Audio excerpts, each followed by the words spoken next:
sur Europe 1. Isabelle Quenin. Elle adore les arbres qui le lui rendent bien. Anne Cazobon, bonjour. Namasté. Aujourd'hui, pour vous extraire des chaînes info qui jouent les oiseaux de mauvais augure et qui tournent en boucle sur des sujets qui nous attristent à tous les niveaux. Oui, aujourd'hui, tout particulièrement, je voudrais vous dire combien il faut faire attention à nos pensées.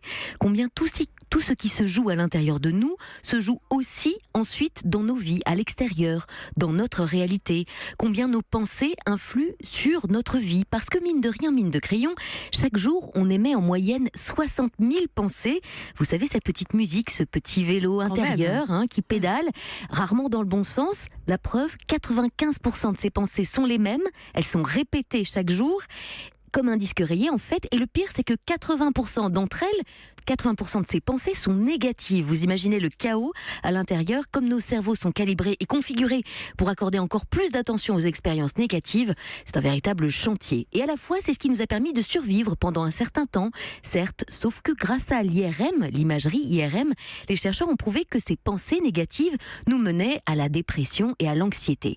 Ils ont également prouvé que des pensées positives déclenchaient à l'inverse une cascade d'hormones positives dans tout le corps qui se traduit par un sentiment de calme et de paix. Bon, moi, je sais pas vous, mais j'adopterais plutôt ce programme-là. Alors aujourd'hui, même si le flot de mauvaises nouvelles tourne en boucle dans les médias, notre monde, on le sait, est beaucoup moins dangereux. Ah bah si, demandez à vos aïeux ou regardez votre arbre généalogique, les dates de décès, les âges auxquels sont décédés vos grands-parents, arrière-grands-parents, ou demandez aux héros de Game of Thrones.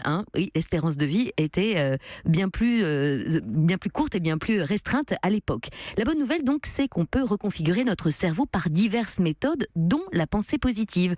Et celui qui est à un point de vue assez intéressant sur le sujet, c'est Earl Nightingale, un ancien militaire devenu journaliste radio, puis qui a monté sa propre compagnie d'assurance avant de prendre sa retraite à l'âge de 35 ans, le chanceux, et de devenir maître dans l'art de motiver les gens.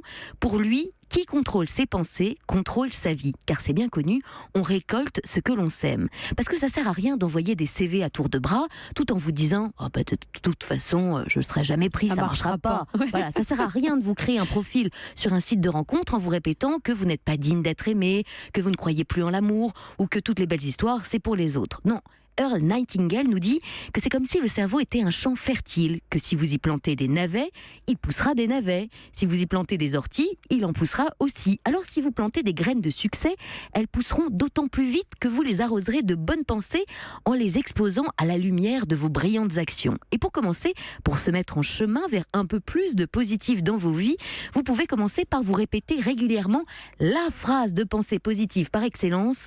Chaque jour et à tout point de vue, je vais de mieux en mieux. Dans les embouteillages, en pleine insomnie, avant un entretien d'embauche, dans les transports en commun, en faisant la queue à la poste.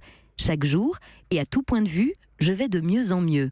En cas de coup dur, après une rupture, devant un coucher de soleil, ou une belle soirée entre amis. Chaque jour, et à tout point de vue, je vais de mieux en mieux. Juste commencez par installer ce petit rituel dans votre vie et la regarder se transformer. Allez, tous ensemble, chaque jour et à tout point de vue, je vais de mieux en mieux. On va de mieux en mieux. Grâce à vous, on la retrouve tous les après-midi à la fin de l'émission. On se retrouve demain.